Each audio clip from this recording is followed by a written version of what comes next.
Ukraine में रूस ने की 80% से ज्यादा सैनिकों की तैनाती। ब्रेक करें इस वक्त की बड़ी खबर, सीधे ब्रेक करें। NATO chief general Jens Stoltenberg का दावा, रूसी सीमा के पास 80,000 से ज्यादा नेटो सैनिक तैनात।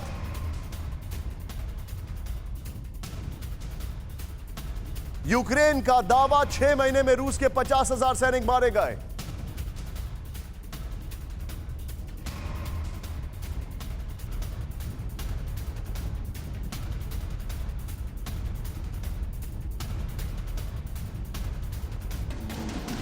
मैं चाहूंगा ये तीनों ब्रेकिंग, तीनों शॉट्स के साथ सीधे मैं चलूंगा जनरल ध्रुव कटोच सर के पास। सर, डिप्लॉयमेंट कर रहे हैं वो लोग अपना।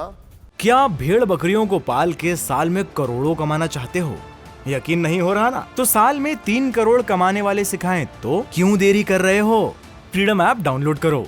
वहां पर बड़ा तेजी से यूक्रेन आगे बढ़ रहा है, लेकिन 80% ताकत झोंक दी है। What is the outcome? शुक्रिया निशांत। Thank you sir. देखिए, अगर आप इस नक्शा देखोगे तो ऊपर नॉर्थ खार्किव से खेरसोन तक जो बॉर्डर एरिया बनता है, जो रशियन ऑक्यूपेशन के बाद जो अभी नया बॉर्डर बनता है दोनों देशों के बीच में, वो तकरीबन 1000 किलोमीटर का फ्रंट है। अभी इस 1000 किलोमीटर के फ्रंट में जो कैप्चर्ड एरिया है रूस की तरफ से, वो 100 और 200 किलोमीटर के बीच तक है। इतनी डेप्थ है ये। यहां पर लोकलाइज्ड एक्शंस हमेशा चलते रहेंगे इस बड़े इलाके में। तो कहीं ना कहीं यूक्रेन की फौज भावी होगी और कहीं ना कहीं रूस की फौज भावी होगी। लेकिन ये जो एक्शन जो यहां पर होंगे या हो रहे हैं, ये स्मॉल स्केल टैक्टिकल एक्शंस है। अगर 40 टैंक्स भी जारी है एक जगह पर, वो एक आर्मर्ड रेजिमेंट है, वो एक ही जगह पर एम्प्लॉयड होगी, तो इसका मतलब है उसका एम्प्लॉयमेंट का एरिया 10-15 किलोमीटर होगा। तो ये इस प्रकार के एक्शन मुझे लगता है ये चलते रहेंगे, लेकिन कोई खास नतीजा इस पे आएगा नहीं। और अगर यूक्रेन समझता है, मेरे पास एक ऐलान, एक बहुत बड़ा ऐलान आ रहा है। वो वार्निंग कॉल क्या है? वो ये है कि ज़ैपोरिज्जिया में कभी भी हो सकता है न्यूक्लियर एक्सीडेंट। ब्रेक करें इस खबर को। ज़ैपोरिज्जिया कभी भी हो सकता है। IAEA चीफ राफेल ग्रोसी की फाइनल वार्निंग, ज़ैपोरिज्जिया पर मिसाइल अटैक फौरन बंद होने जरूरी।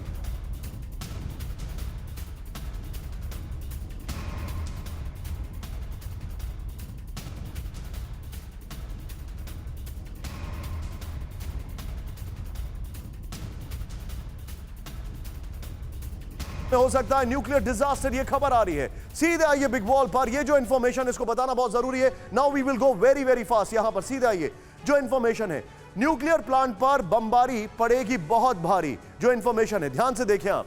IAEA चीफ की वार्निंग देते हुए कहा कि ज़ैपोरिज्जिया न्यूक्लियर प्लांट पर हमले से भारी तबाही मच सकती है। नंबर 1,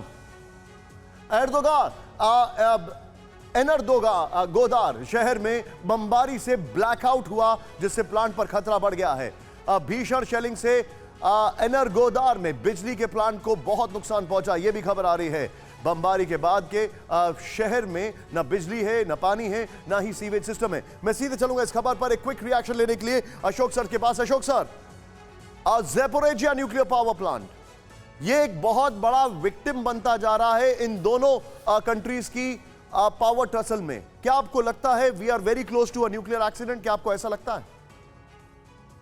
जी देखिए, जैसे आजकल खबरें आ रही हैं उससे तो यही लगता है, प्रतीत होता है, जो बिल्कुल न्यूक्लियर डिजास्टर के कगार पर हम खड़े हैं। और मैं तो ये समझता हूं, जो ये दोनों देशों को समझ जाना चाहिए, यूक्रेन को समझना चाहिए, रूस को समझना चाहिए, और यूरोप के, जो पश्चिमी यूरोप के भी देश हैं, उनको भी समझना चाहिए, जो ये तो सभी के लिए एक निशांत एसेंशियल थ्रेट बन गया है। क्योंकि ये किसी का भी, अगर उसमें मिसाइल बॉम्ब कोई भी गिरेगा उसके ऊपर, और अगर वहां पर विस्फोट होता है, अगर वहां पर पावर जानी बंद हो जाती है, किसी प्रकार का वहां पर एक्सीडेंट होता है, तो ये केवल यूक्रेन का नुकसान नहीं है, ये रूस का भी उतना ही नुकसान है, उससे ज्यादा नुकसान है। क्योंकि बिल्कुल सभी ये जो न्यूक्लियर रेडिएशंस हैं, ये कोई बाउंड्रीज, पॉलिटिकल बाउंड्रीज और ऐसी बाउंड्रीज तो देखते नहीं है।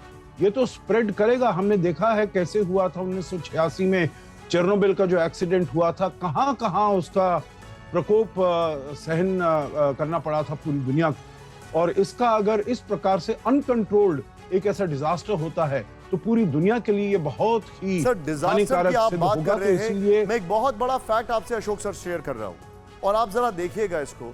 यूक्रेन के कायाकल्प पर यूरोपियन कमीशन, वर्ल्ड बैंक का बड़ा बयान। इस वक्त की बड़ी खबर, ब्रेक करें। यूक्रेन को फिर से खड़ा करने में खर्च होंगे $349 बिलियन, तस्वीरों के साथ।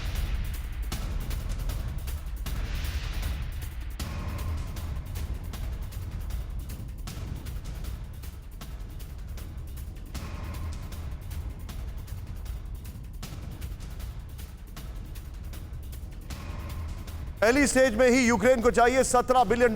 पीएम यूक्रेन के ये कहा 36 महीने में यूक्रेन को चाहिए $105 बिलियन। सीधे आइए गोप्रो पर, मैं सीधे चलूंगा यहां पर मेरे साथ प्रोफेसर राजन है उनसे बात करने के लिए। लेकिन कैसे होगा यूक्रेन का कायाकल्प?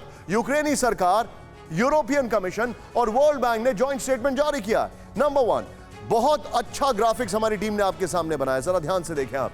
यूक्रेन में फिर से इंफ्रास्ट्रक्चर खड़ा करने में करीब करीब $350 बिलियन का खर्च आएगा। ईयू 10 बिलियन की मदद कर चुका है, 5 बिलियन और देगा। यूक्रेन के पीएम ने कहा कि पहली स्टेज में रिकवरी के लिए यूक्रेन को $17 बिलियन चाहिए। यूक्रेन को साल के आखिर तक करीब $3.5 बिलियन चाहिए, यह पीएम यूक्रेन ने कहा है। कीव को अगले 36 महीनों में नुकसान की भरपाई के लिए $105 बिलियन चाहिए।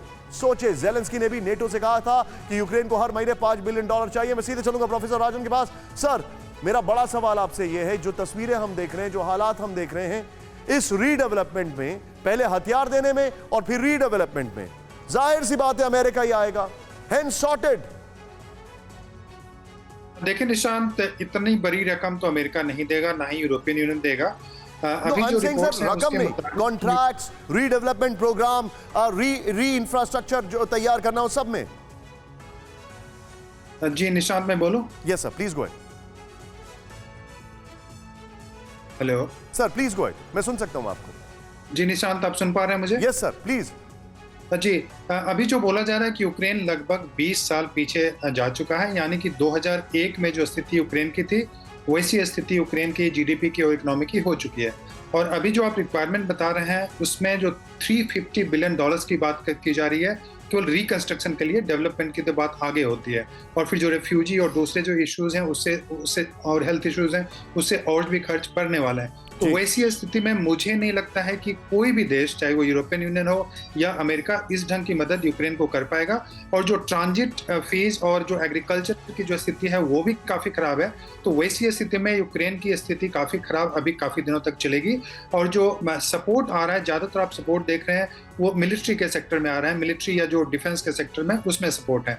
तो जो रिकंस्ट्रक्शन और पीस बिल्डिंग एक्टिविटीज़ में जो मदद होनी चाहिए वो अभी नहीं आ पा रही है। और जब तक कोई भी समझौता नहीं होता है तो वह मदद आना मुश्किल है, क्योंकि यह मदद यूनाइटेड नेशन के माध्यम से आना चाहिए। लेकिन यूएन की अभी कोई भी ऐसी एक्टिविटी नहीं है जिससे लग रहा हो कि यूक्रेन को रिकंस्ट्रक्ट करने का प्लान बनता जा रहा हो। तो वैसी स्थिति में मुझे लगता है कि यूक्रेन की स्थिति खराब रहेगी और काफी समय लगेगा, 15 से 20 साल लगेंगे यूक्रेन को लेकिन स्थिति पूरी दुनिया की खराब है। क्या आप भेड़ बकरियों को पाल के साल में करोड़ों कमाना चाहते हो? यकीन नहीं हो रहा ना? तो साल में 3 करोड़ कमाने वाले सिखाएं तो क्यों देरी कर रहे हो? फ्रीडम ऐप डाउनलोड करो।